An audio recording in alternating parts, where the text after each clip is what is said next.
Take two. No shame in a take two. Those who do live theater understand that.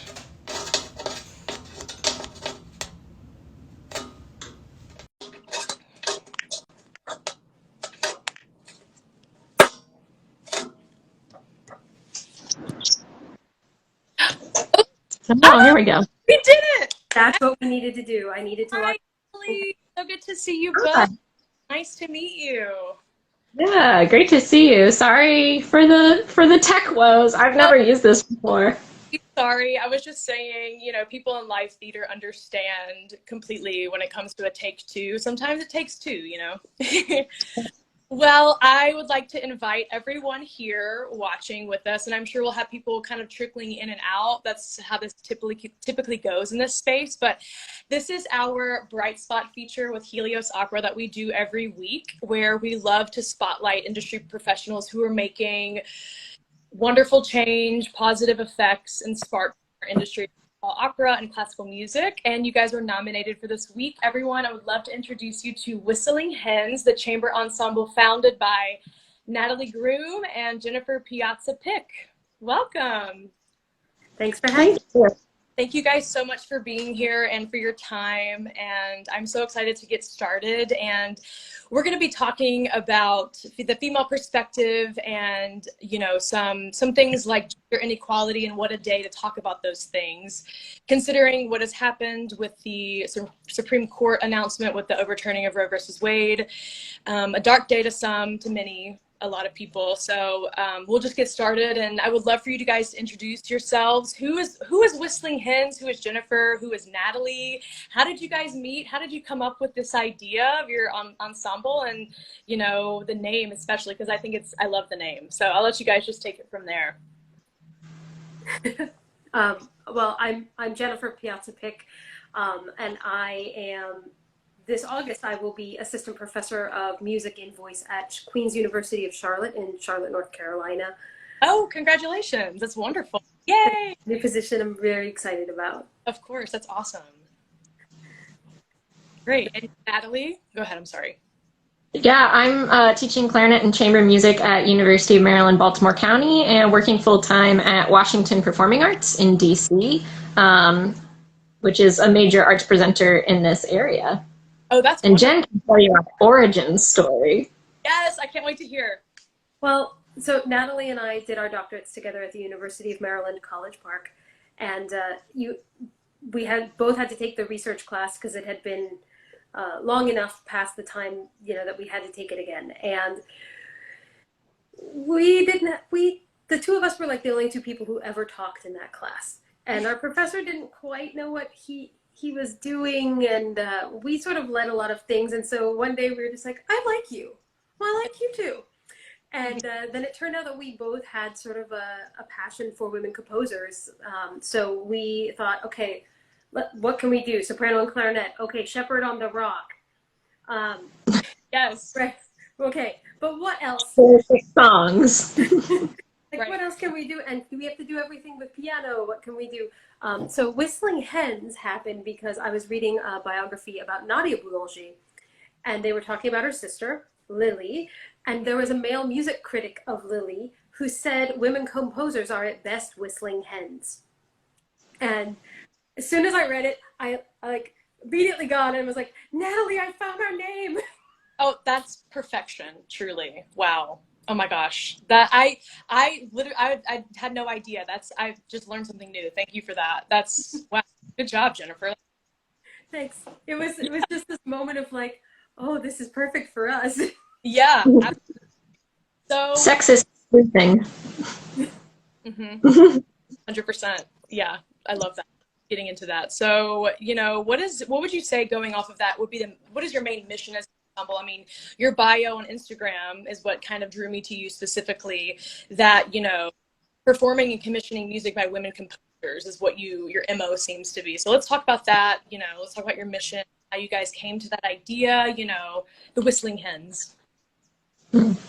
Yeah, we kind of had this, since we met while we were degree seeking, we kind of had this combined realization that there was so little music by women in our musical training. And in our curriculum. And Jen had come to that realization earlier than I had, and she had already been kind of exploring that avenue. And it was something that I was very much more recently exploring, thinking back on all the programs I had done as a clarinetist and thinking, oh my gosh, I've never played a piece by a woman composer. And it's not because I was trying not to, but it's just what the standards were. And we realized we just had this set of shared values that women deserve to be celebrated and on equal footing with men. And so that means we should be performing and programming them as often as male composers. Women composers should be getting commissioned. They should be getting royalties. They should be in our music curriculum rather than everything that's by dead white European men. And all these things deserve to be highlighted in academia, like at a lot of the festivals and conferences that we go to. So we kind of just happened to be two friends who aligned on this value, and then we ended up being this very unconventional instrumentation for which there's almost no repertoire in existence. And that kind of turned into our direction of commissioning as a way to build out the duo body of repertoire. Yeah, that's wonderful. It's so true. I mean, I, of course, went through training musically in university, and you're right. I mean, there is no moment in, your theory class or song literature really, besides like, well, Robert Schumann had this wife, Clara, who was actually perhaps maybe more talented than him, but, she had 13 kids or however many kids they may have had, and that was her duty, and so I think this is a conversation that you guys have obviously highlighted for yourselves and made it your mission, and it's wonderful, and I'm so excited to get into that tonight.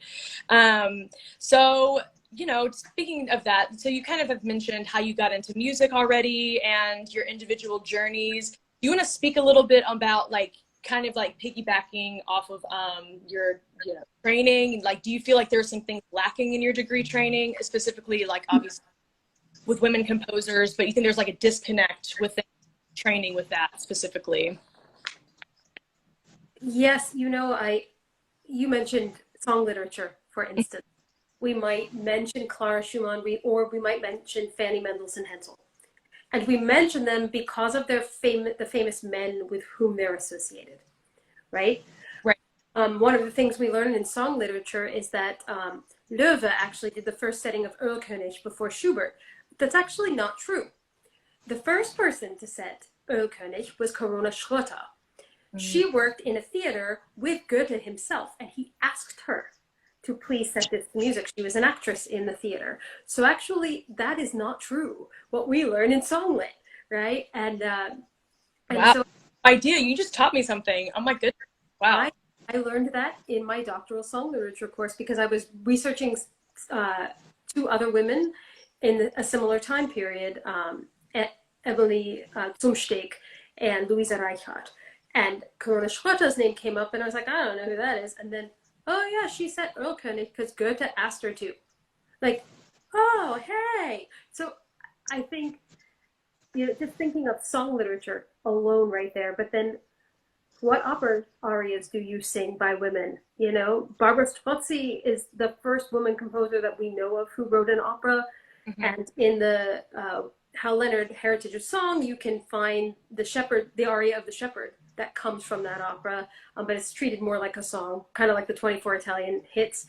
But hello, when do you sing arias by women? When does that happen? And then when do we see women conductors on the podium? When do you see those things in your training? So I think we don't see a lot of women as composers, as conductors in positions of power. We see women as ensemble members and soloists, sure, performers, but where are they in positions of power? Not you don't see it. Yeah, absolutely. That's exactly right. And I actually remember from my graduate studies. I lied, by the way. Sorry, just popped in my head. I said Barbara Strozzi. I met Francesca Caccini. Thanks. Thanks. Yes. Yeah. Barbara Strozzi, I remember studying her. She's in, I think, that Western Civilization of Music book, that textbook, I believe. Mm-hmm. Yeah, like the green one. But I remember I had a professor in graduate school who specifically brought up the writings of Susan McClary. Do you guys know? And it's really controversial stuff. I mean, you think about it. I mean, she wrote things like, you know, even down to musical form, how like feminine themes and masculine themes, how the feminine themes were somewhat lesser than, somewhat, you know, like they were more lilting or more like melodic. And of course, the masculine theme is more heroic and more, you know, has more of some kind of bravado. And it's so interesting. And I remember that professor was just challenging us to really think about what that she was saying. And we all came to the conclusion it was kind of bullshit. I mean, excuse my French, but it kind of is. It is. I mean, not even kind of. So do you have thoughts on that too? Her writings, have you studied that or read any of that stuff? I mean, maybe it's hard to say it. McClary is one of the first who is writing, you know, she wrote Feminine Endings, is probably the book you're talking about. Yeah. And feminist musicology, there are some things that I think maybe you go too far, but I think she also has a point, right? When we think about how women composers, their music has often been labeled feminine. Mm-hmm. What does that mean? How is music masculine or feminine? It's music, right? And so she has some points, you know, that these are maybe some of the things that they're talking about that they mean are feminine. These are some of the things that maybe they mean are masculine. And she really started a movement for people to think that way, think about that. So right. I appreciate, I mean, some of her writings for me go a little too far, but I appreciate where she's coming from. Absolutely. And the ideas behind it, and that feminist musicology and feminist music theory have been able to flourish because she wrote what she did. That's right. Yeah. So kind of talking about this topic in general. So can you name any other issues that you maybe have pinpointed, you know, for yourselves in our industry, in the operatic industry, in classical music in general, you know, and, you know, as far as sustaining a career in this day and age, and specifically what women face? Can you guys kind of like hit on that a little bit more? Yeah. I mean, truly there's no way to turn back time and give women the same educational, performance, composing and recording opportunities that men have had. So we feel we have to double down to support women and other underrepresented composers to combat these centuries of inequality. And the irony is not lost on me, not lost on us, that we're having this discussion today of all days. And there's only a few such pivotal moments in our women's history, and we're living through it right now. Like June 24th, 2022 is going to be in every history book henceforth. And I think about how, you know, I'm not a healthcare provider, I'm not a policymaker, I'm not a politician, but the area where I can support women is in our field of the arts, because women have discriminated against for centuries in the arts. They've written under pseudonyms, they're referred to as the wife of Robert Schumann. They've just been excluded from all these opportunities afforded men. Women continue to be treated and viewed as second-class citizens in the eyes of many. They aren't given the same autonomy as men. They suffer more intense consequences than men just for living their lives the way they want to. And, you know, if you look back through the literature and even some from today, women are called intellectually incapable of making their own decisions, or being intellectually incapable of composing music that is good or on the same level as men. Right. So I reflect on how can we possibly change our niche classical music world in the context of this enormous macro misogynistic culture, when the roots of sexism are so prevalent before we even dive in and focus more closely on just the arts. At the core of it all, it seems that it comes down to men controlling women and what they do. It comes down to women being treated as lesser. And it feels like, especially on a day-to-day today, how do we possibly combat that when every institution is dominated by this patriarchal stance? And I know we both feel fortunate that we are where we are personally and professionally in our lives, but we're also tired. And I saw today one of my friends on Facebook had said that they're just tired of being angry and disrespected and feeling helpless. So it was short, but it summed up how a lot of us feel. I was thinking Yes. about what do we need to do now? You know, like how do we recenter? And we just need, my plan is this weekend to take time for self-care, for people to grieve how they need to grieve, to spiral alone or spiral with a friend, you know, to allow yourself to feel all of the emotions. And for us, at least, Whistling Hens is going to be here reacting to the landscape as best we can and creating equitable futures for women in music who are facing the same career hurdles as women centuries ago and the same personal life barriers. Yeah, that is so poignant. What you all, Natalie, is so hitting so me. So thank you for saying that, for that vulnerability there. You guys have a wonderful platform, and you're already making change, and you already have that created to highlight women as you have been doing. How long have you guys been performing together? I mean, I know you met in school, but how long has your ensemble been an entity, you would say? We did our first performances together in 2018. Wonderful. So that was right before this little thing called COVID-19. So how did you guys see yourselves adjusting to that arena? You see performance change? Obviously it did change. Has it forever changed, or are we getting back to normal? What are your thoughts on that? Well, it obviously changed. We were fortunate that we had that. I will say I am fortunate that Natalie records everything we do. And we so everything we do, and video records, not just audio records. So we actually had some things already recorded that we were able to use. But then we had won the Chamber Music America residency partnership grant, and we were supposed to do our residency at a retirement facility in the summer of 2020. And of course, COVID came. Right. And we had 5 concerts planned, and so having to rethink those and we ended up, CMA was happy that we could figure out how to do this virtually. We were lucky that we had a friend with a huge church who would allow us to come and record because no one was in the church anyway, and we stood super far away from each other in this very echoey church.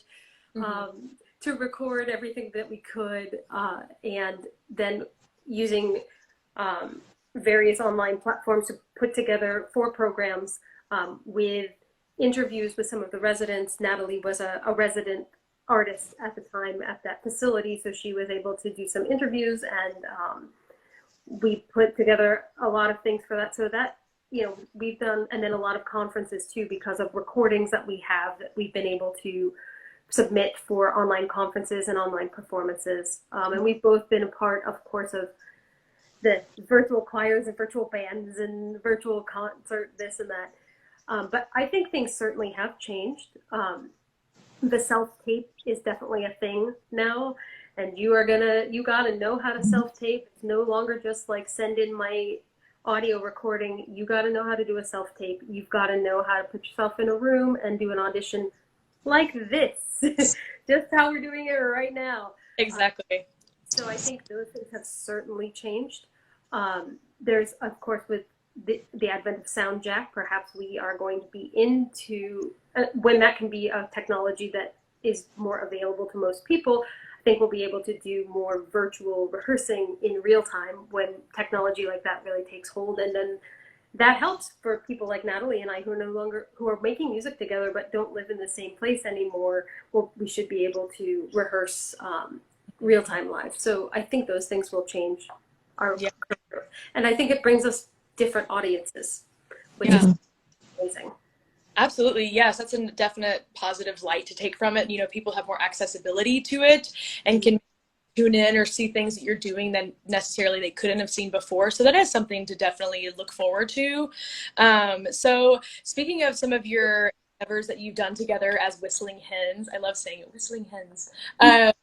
So what have been some performances of note for you? Who are some women composers that are still living with us today that you brought on? Do you have some that you would love to reminisce about with us today? Well, I think probably the first thing that comes to my mind is was our first commission. Her name is Cherise Leiter. She's on the faculty at Metropolitan State University in Denver. Natalie and I had only been working together a little while, and we were at Avalock Music Farm for a week. Avalock is up in New Hampshire. It's a wonderful place for ensembles and groups and composers to come together and work out what they're doing. And Natalie and I were working on some educational materials, but Cherise had been transcribing a piece that she had written for flute and soprano into soprano and clarinet for us. And we started working on our first big commission, Eve's Diary, which is about 12 minutes. And it uses some of Mark Twain's book, Eve's Diary, which shows the advent of Eve and how she came into being. And so it's really cool. And so that week we got to have some calls with Cherise, and it was the first time that we were doing this as an ensemble, and we were really commissioning something big. And for me, that's definitely of note in my brain. Yeah, that's wonderful. I need to read. I've never read that before. I might check that out soon. Eve's Diary by Mark Twain. Mm-hmm. Yeah, have you guys performed it since that premiere? Have you performed it, since then? Oh, multiple times. So one of the things we try to do with our commissions is make sure we perform them at least 5 times each, at minimum. So we premiered it in Baltimore, and we've done it at a couple of conferences and some online things. And is it coming up again, Natalie? Do we have that scheduled? I think for fall things we have that in our brain. Yeah. What about you, Natalie? What's of note to you? I'd love to see what the same. Our first residency at Avalock, we were a fresh new ensemble, and that residency week gave us a lot of time and brain space to explore what we wanted to do, and all those values that I mentioned earlier that we kind of aligned on, of thinking and dreaming big about where things could go. And towards the end of this, we'll tell you some of those big things that are coming up. But it set the infrastructure for where we are now and how we were able to get here, to pave the roads for the hens to cross. That's amazing. We're gonna patent that for you. So, we could kind of pivot a little bit. I'm actually, before we do, I'm curious to know what's the process like to create an ensemble, a chamber ensemble? Because, of course, I performed in that medium before, but I wouldn't even know where to start if I wanted to start my own ensemble or my own initiative. How did you guys go about that? How does one do that such thing? It's a very instrumental thing. I'll tell you that. From my impression compared to the music world, because to me you say that and I'm like, oh, that doesn't seem that weird to me, but I've also been part of starting 7, 10 ensembles. So maybe Jen, if you answer from your perspective, it's not that weird to me coming from an instrumental chamber music perspective. It's kind of our jam. That makes our jam. If you think about it from the voice world, instead of thinking about establishing an ensemble, think of it more like how you establish yourself with a pianist. Right. You and a pianist do work together, and you're like, oh, there's something here. Let's do more concerts together, right? And then you start reaching out to get some concerts together and do some other things together. So when you find yourself matched with a pianist and you do a lot of gigs with that person, purposefully the two of you look for gigs that you can do together. It was kind of a similar idea here. I just find that the instrumental world takes it a little more seriously, and they call themselves they have a name for themselves, and they market themselves that way. And there's and I was like, oh, okay, it's not just me and Tim doing another concert. We have to have a name, and we have to market ourselves this, and okay, cool. And how do we, and usually often with a pianist, I don't know your experience, but mine is that I usually take care of most of the programs. We work on rep together, but I tend to choose a lot of it and then just ask, and a lot of pianists want that, but I like a deeper connection where we both choose rep. I like that back and forth, and a lot of pianists fortunately are that way. You get a lot of good back and forth, but in this ensemble, it's wonderful because there are two of us doing a lot of research into what we really want. right? This was a very different idea than just let's find some concerts and it's fun.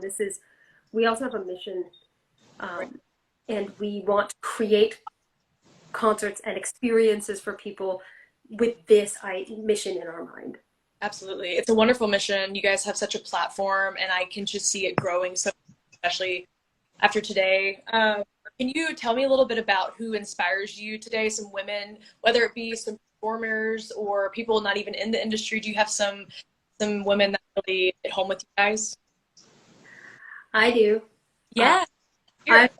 First of all, my younger colleagues, especially the person sharing this with me today. Natalie is freaking amazing, and if we weren't on Instagram Live, I would have sworn right there. And I would support it because women supporting women. If you ever see any of our blooper reels, you'll know we swear all the time anyway, or I do. But for real, like seeing what the work and the way that Natalie sees the world and the skills that she has that I don't, and I have learned from her. I'm really amazed at that. I'm really amazed at my younger colleagues that I sing with and the way that they've changed the career. And even looking at my, I don't know in New York if you know Chamber Queer, but I think they're doing some really great stuff there. And then Chamber Queer, they're fabulous. If you're not following A Modern Reveal, you really should be. This is Randy Marazzo and Nicole Leone. They're the ones who put out the 24 Italian songs and arias by women composers. And if you're not following them on the socials and their website, you really should be. Sure. Thank you so much. And then some younger composers that I'm really loving. B.E. Boykin is a young woman of color who did the Moments of Sonder, where she set Maya Angelou poems. She's amazing, doing amazing work as a conductor. Melissa Dunphy, who I just totally admire. She does a lot of social justice music, and she publishes her music on her website for free. So she has a rant about it, which I love. And there's a conductor. I wrote down her name so I could say it right. Lydia Yankovskaya, but she goes by Lydia Conductor on Insta. Mm-hmm. This is the woman who was conducting opera Pregnant recently. And people were telling her that no one wants to see a pregnant person on the podium, right? And then here she was and she was told conducting and caring for a newborn are incompatible and can't do it. Yeah, and over her holiday break, she had a baby and conducted an opera. Okay. So yeah, so Lydia Conductor, I love her. So that's my really short list, which wasn't short. No, it's fast. Natalie. Yeah, well, and mine's equally short, not short. And also, I thought Juliana Kimia joined. Hey, the question was, what women do we look up to in the industry or beyond? And so I'm throwing it back at Jen, with her being my obvious first coming to my mind. I've told Jen on multiple occasions she's my work soulmate, my music soulmate. You know, when you find somebody you can be friends with, do business with, and make music with, that's the holy trinity of chamber music, if you will. That's where the great stuff happens. And Jen's just, so willing and eager to learn and do anything. And I think what always stands out to me is what a vested interest she takes in her students getting to play, perform, sing music by people who look like them, and having a really tailored approach in that way. Another woman who I admire a lot, Liza Grossman. She was the first woman orchestra conductor I ever worked with, and this was when I was an undergrad at Kent State University. I was a sophomore, and I didn't want to audition for orchestra because the two clarinet chairs always went to the grad students. And I was like, oh, well, I'll never get in. I'm not a grad student, so I want to audition. And she really encouraged me to, and she liked my playing or whatever, and even though the seats went to the grad students, she actually ended up taking 4 clarinets and let us either rotate in or double parts so that we could get the experience.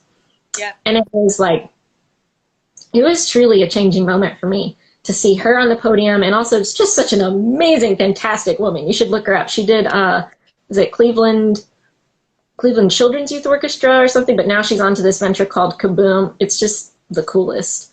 And then kind of in the more music business sphere, I'm full-time at Washington Performing Arts right now, and our CEO, Jenny Billfield, is somebody who I just think has like all these really incredible left brain, right brain qualities that really manifest through like very intense compassion and effortless eloquent speaking. I mean, she's just so fluid, and it's also informed by industry data, so it's a really happy marriage.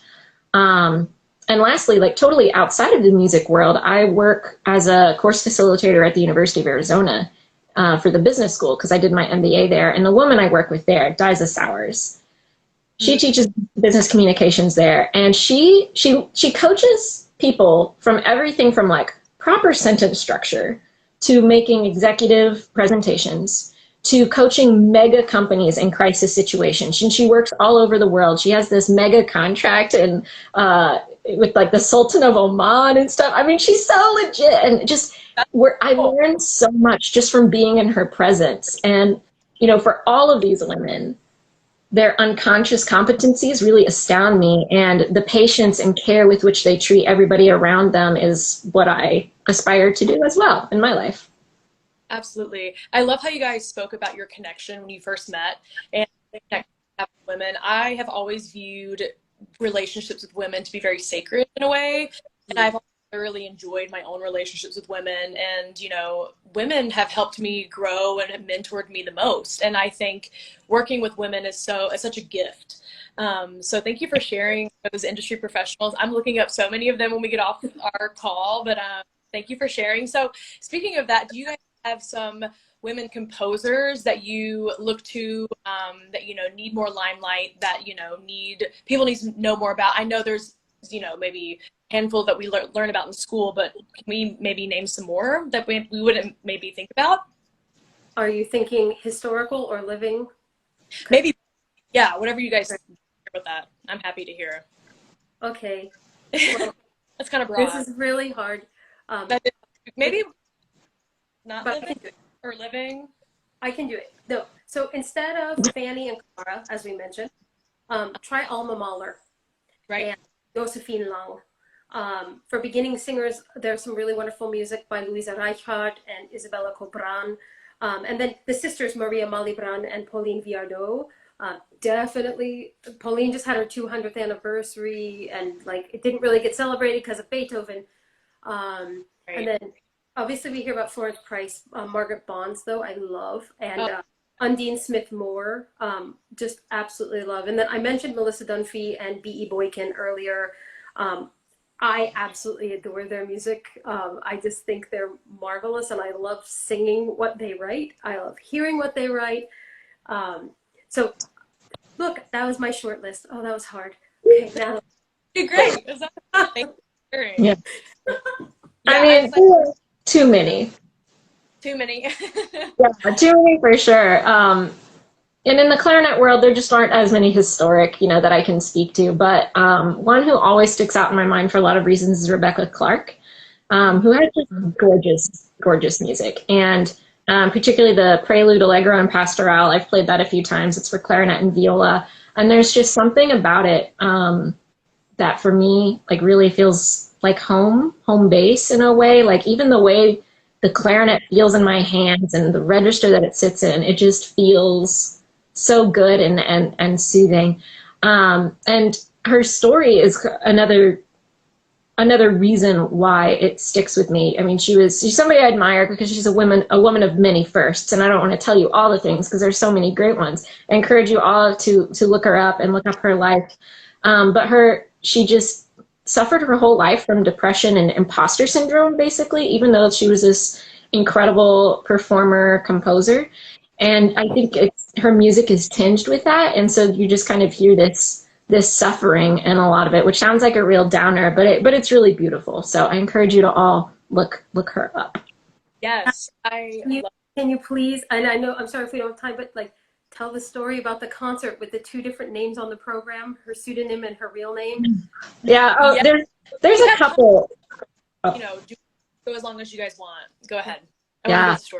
Well, there are two stories that I don't have my fact sheet in front of me to be 100% sure, but she was one of the finalists for, I want to say it was the Coolidge competition, and it was between her and Ernest Bloch, I believe.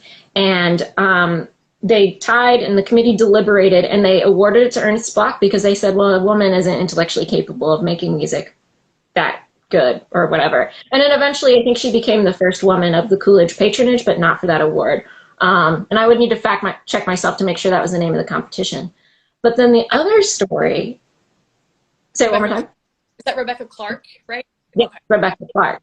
The other story is that she had an hour-long recital that was all of her music, but the first half was under the pseudonym of a man, and I don't remember what her male pseudonym was, and then the second half was under her name. And then critics and people after the concert were saying how, oh, all the pieces by the man were so much better, and the others were just too feminine or whatever else. And it was all by the same person. So it's just, I don't know if you've ever taken those workplace unconscious bias tests, where you do instant reactions. It's like those kinds of things, subconscious or not, that inform how people perceive things. That's right. All these microaggressions that, people have, they don't even, understand that they have them and that they don't question them. It happens all the time. And that's wild. I can't believe that. I want to read about that and be able to tell a story because that's insane. Wow. So kind of going to something different. I know you guys had mentioned that you both teach, and do you guys, make all of your income, do you have a coordinating career? Do you, all of your income based off performing, just if you want to go with that. It's changed over my lifetime. I was singing in Germany for several years. I'm a military spouse, and I was fortunate that when my husband joined the military when I finished my master's, and his first duty station was Germany. And as a singer, that was a really good thing for me. And I sang full time as a fest singer in Mannheim. And then when we moved back to the States, I started doing some adjunct teaching, and I had a private studio, but I was also singing a lot of concerts as an oratorio soloist, as an art song recital person. And then I started also doing some professional choral work. And all of that, then when we finally moved to Maryland, I did my doctorate in anticipation of wanting to eventually move into teaching full time, but I still maintain, before COVID, maintain a performance schedule. Now my performance schedule is not nearly as full as it used to be. Right. Not really coming quickly as I hoped, but yeah. How about you, Natalie? Yeah, and similarly, I spent all my adult life training to play the clarinet professionally and teach professionally and looking for tenure track teaching jobs. And then I just happened to graduate with my doctorate the same year as the pandemic. So, but through the course of that, also before I got my doctorate, I got an MBA at the University of Arizona, where my focus was market research and data analytics. And I had always been interested in, and I had even considered a dual music and business degree path. But then I was like, that's too many credits. I'm not going to do that. And I'm glad I've done that, and I've done other kind of entrepreneurial ventures because it certainly set me up well for now. And over the years, I've done arts consulting, business consulting, in addition to playing clarinet and teaching clarinet, and arts administration. And then most of my other career pivots have been either for interest or curiosity, and then just sometimes necessity. My full-time job for 2 months when the pandemic began was sewing masks, and all of my millennial friends who made fun of me for having a sewing machine were eating their words. So I did that for a while. Then I did audio engineering for a year and a half, and I managed a team at a company there. And now, as I mentioned, I'm full-time at an arts presenting organization in DC and teaching at UMBC. So a lot of everything, kind of finger in all sorts of pots, and that's what allowed me to sew together a living. Incredible. You guys are so impressive, together separately. And, I have come to learn you have to really wear many hats in this industry. And if you want to continue making some kind of living, and I've had conversations with people in the industry, who are just so unsettled with how it is going at many different levels. And, it's just, how do you, even making it is making it. So, and there's come to be this idea, among some of my peers, we've kind of pinpointed, there's this weird, stigma around doing work outside of music, and I don't understand that. Do you guys ever talk about that or think about that? All the time. Yeah, why is that? Mm, And like mm. where that came from. So that's certainly comes from the way I was trained. That there are two paths. You're going to be an educator or you're going to be a performer, and those are things. And if you perform at the highest levels, maybe when you retire from that, you will teach at an institution of higher learning. Maybe that's how you will transition, but otherwise, no. And I feel like that's changing. I really hope that's changing. I think this career has certainly changed a lot since I was trained, and I'm I don't think that there is anything wrong. It doesn't make you less of a musician when you are doing other stuff. It just doesn't. Yeah, Natalie, what do you think? I agree. Yeah. All the same things. There's this stigma that, well, if you were really good at your instrument, you wouldn't have this other job. And you get penalized in both directions. Because I've been doing this music and business very dual thing. And people in the business world feel like, well, if you do this other thing, you might flake out or you don't have enough time for this, you're not committed to that. And then the same on the other end of the spectrum for music. I've also experienced within music itself, of like a kind of a more hardcore clarinet track. I often don't put on my resume that I have saxophone and jazz experience because there's a lot of people who are like, oh, well, you must not be serious about the clarinet if you like jazz or have played secondary or tertiary instruments. I mean, it's fewer, but it's definitely like an old school conservatory mindset that you are lesser than for all of those reasons. Well, and it's funny you say that because I think in the voice world we can find parallels to that. If you're being trained as a classical singer and you want to do some belting because you want to sing musical theater, contemporary music, you want to sing some jazz, you want to sing some pop or some rock, there's this like, oh no, you can't. Except when you look at the way the career is right now, you have to be able to do all of those things if you want to make a living. And so you're right.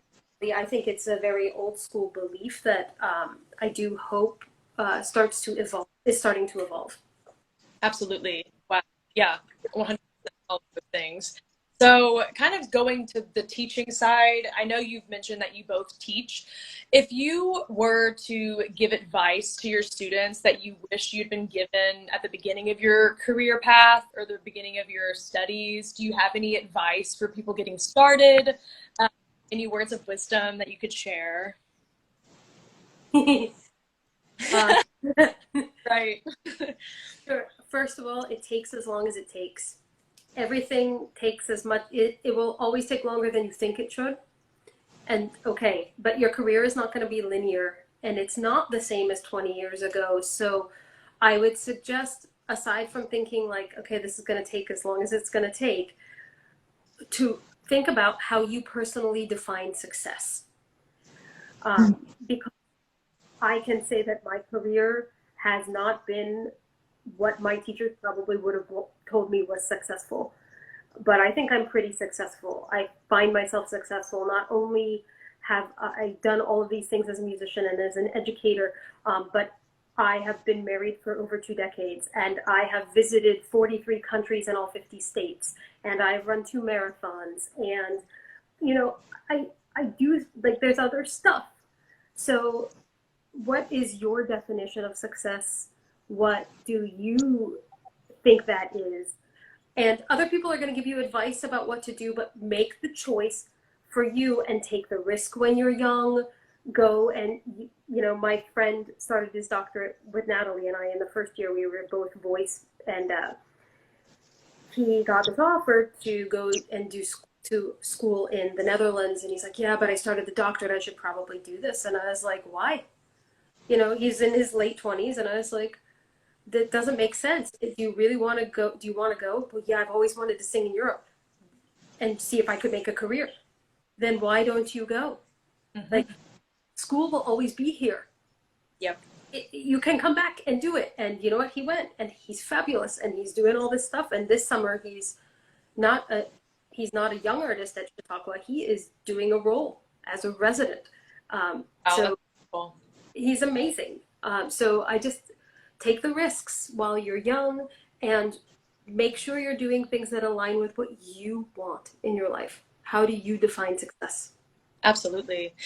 Right. I mean, I can say that you know, in school, there seems to be this prescription or this formula where they say, oh, well, for vocalists specifically, you're going to go to school, you're then going to do yaps, you're then going to go principal singer, and it's not true. It doesn't always have, as you said, it's not linear, and the sooner we can debunk this, the better. So yeah, exactly. Get oral skills together and go sing with professional choral ensembles, and get your church job, because that's going to be some good money. You know, do those things. There's nothing wrong with doing those things, and most of the younger singers I know actually, there's a lot of them that I know that are making great careers as professional choral singers right now. So do it. It's a real job. Yes, exactly, and it's so fulfilling too, you know. How about you, Natalie? Do you have any words of wisdom you would impart to someone who's starting out, or you would have been imparted to you? Yeah, you know, I have a couple more soundbite type ones, and funny enough, they come from the same teacher, Jerry Kirkbride at University of Arizona, who was in the Dorian Wind Quintet for like 40 years and freelanced in New York City and made it, and has a bachelor's, and that's it. And I don't mean that in a condescending way, but to kind of debunk that you have to have 3 pieces of paper to be successful. He used to say, just play the clarinet. And he meant it when like we get so wrapped up in practicing and it's so intense and like stressing about recitals. It'll be like, Natalie, just chill out. Just play the clarinet. And like letting yourself free yourself from that baggage.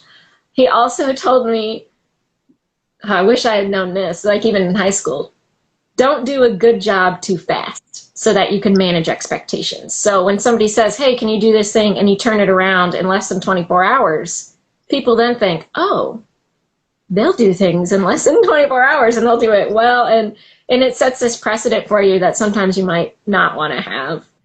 Right, not and then yeah. Sorry, it froze for a second. Yeah. Yeah.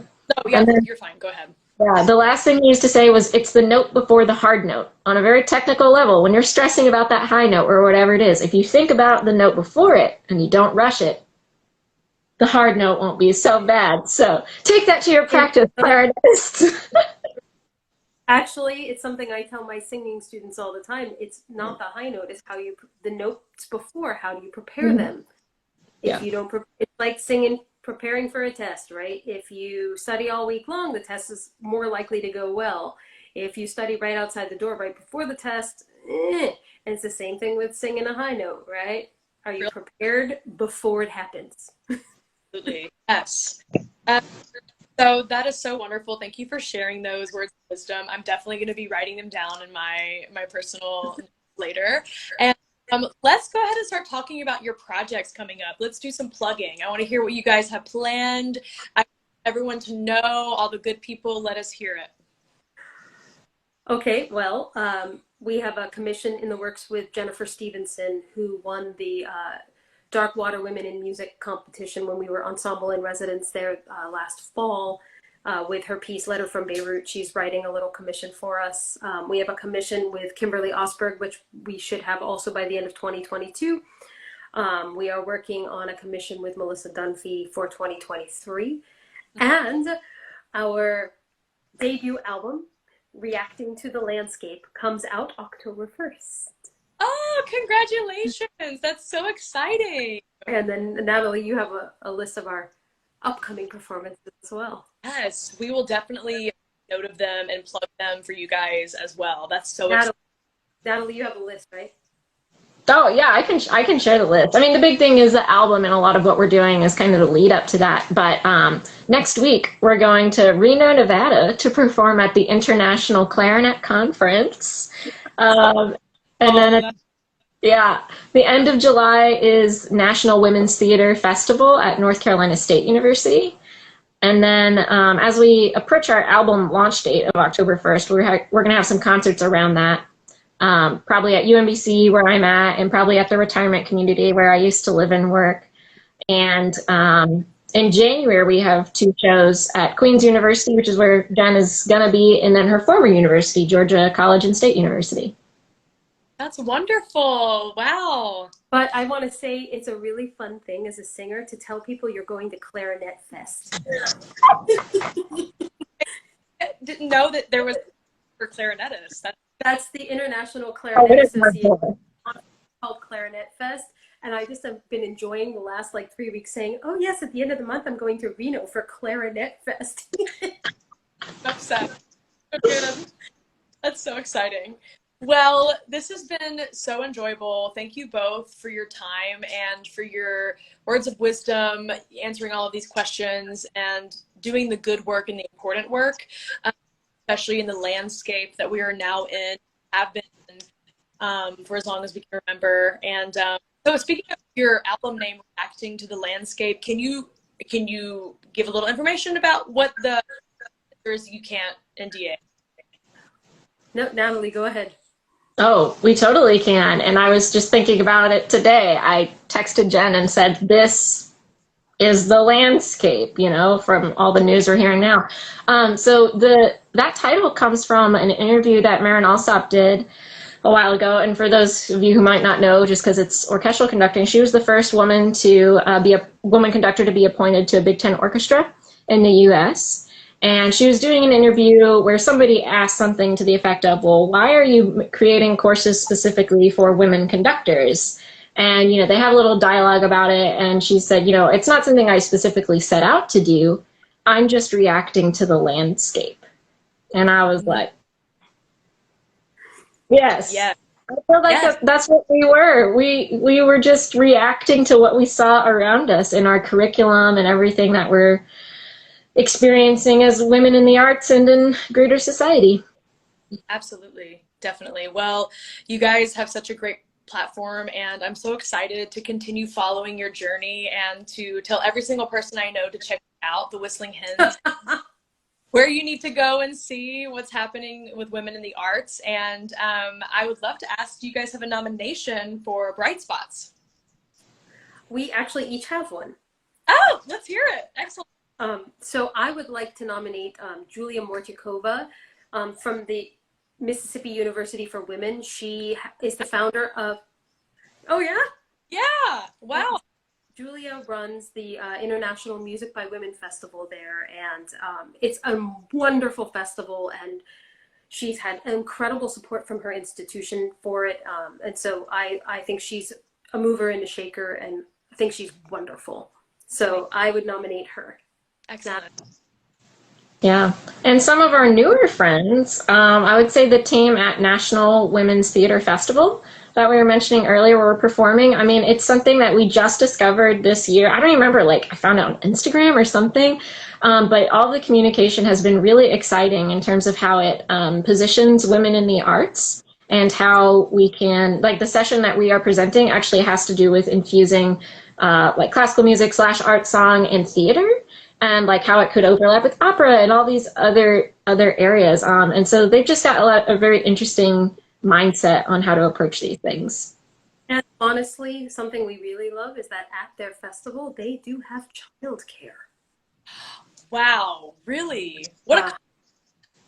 I know. What a concept. Wow. Thank you for the nominations. I might follow up with you later just to get more specifics on that. We will definitely love to have them on if they would want to come onto our feature. But yeah, this has been such a great conversation. You guys are so impressive, and I have learned so much in this time. And thank you to everyone who's tuned in with us. And I will be saving our interview and be sharing it later on so we can go back and reference it for all of the good resources you guys have provided for us. And yeah, just thank you, Whistling Hens, for everything. And thank you for your work and that you've done in this game that we're in. Thank you all so much for having us, and thank you for the nomination. I think I see our nominator on there. Is she there? Amy, yes. Yeah, right? Yeah. Amy was at Georgia College when we had SAI Province Day, and I remember her sitting in the audience because she has this amazing smile. So, hi, Amy. Hi, Amy. That's wonderful. Yes, I'm so glad that, and her and I have been working together in the social media realm with Helios, and so she's so wonderful with, and we've had a great time. Awesome. Yeah, just thank you both for your time. You're both so wonderful, and I'm so glad I got to meet you and see you virtually, and I can't wait to look into all of your projects and to get more information. Thank you so much for having us. Of course. Well, I hope you enjoy your weekend and both get some rest. Okay. Yes. Bye. Bye. Have a good night. Talk soon.